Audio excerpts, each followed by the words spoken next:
Are home prices finally dropping? Well, let's check the stats and break them down with Global's real estate expert, Nick Markou, who joins us now. Good morning, Nick. Good morning. How are you? I'm doing good, thank you. Okay, so we have high interest rates. We have high inflation. Have these factors made any sort of dent in housing prices? So that's what we're going to look at this morning. The stats for June have come out in comparison to June of last year. So it would be really interested to see what is going on. Are prices going up? Are they going down? So we'll take a look at it. Okay, so let's see, first of all, how are prices moving on the South Shore, Nick? So we've separated it in three categories. For single family homes, we have a drop of 4% in comparison to June of last year. For condos, we have the same drop, 4%. And for plexes, 2 to 5 units, we have a drop of 12%. Probably I'm getting financed for these multi-unit buildings. Okay, interesting. So that's what's happening on the South Shore. I would imagine that it's a similar situation if we move up to Laval and the North Shore, Nick?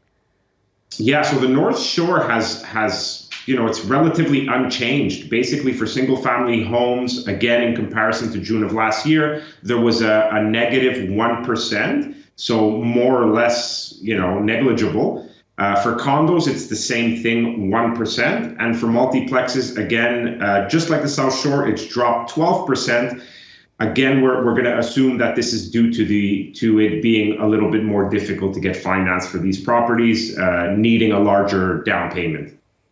Okay, but the prices for single family homes and condos, then, from what we're seeing, are practically unchanged from last year. In the North Shore, yeah, they've basically not changed really at all. Yeah. Okay, so let's take a look now at the almighty island of Montreal. How are home prices comparing here last year compared to now?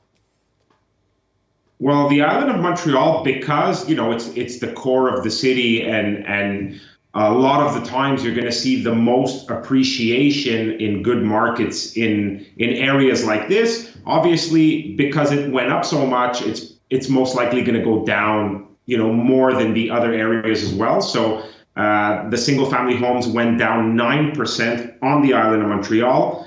Condos went down 6%. It's also interesting to see that the sales for condos have gone down 11% on the island of Montreal. So that's an interesting thing to look at as well. Active listings are up 27%. So, there are more condos on the market, fewer sales. In result, the prices went down 6%. And for revenue property, 2 to 5 units on the island of Montreal, we saw a negative 6% in the prices. So that kind of wraps it up for the island of Montreal. Okay, and if we look at Quebec as a whole, is it more or less the same?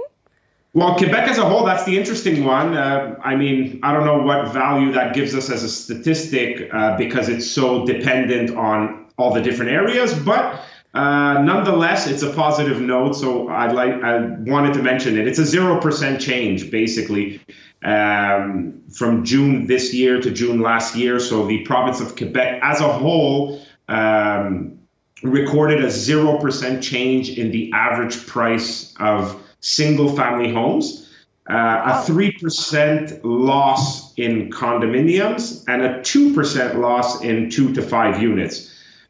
So, interest is going up, but it's kind of been very difficult to control the housing market. I'm assuming, that's why they just keep putting it up because, it's still a good market. Another interesting thing to note is that the number of days sold has gone up all across the board. So where it was last year, more or less a month, we're looking at more or less 2 months now. So.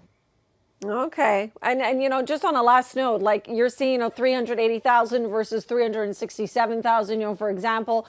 Home affordability is still tough, though. People are still having a hard time being able to afford a house, even with these sort of slight decreases.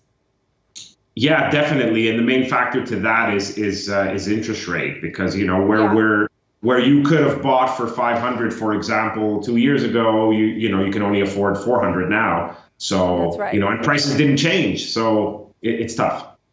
Yeah. Well, interesting to see the comparisons. Thanks, Nick.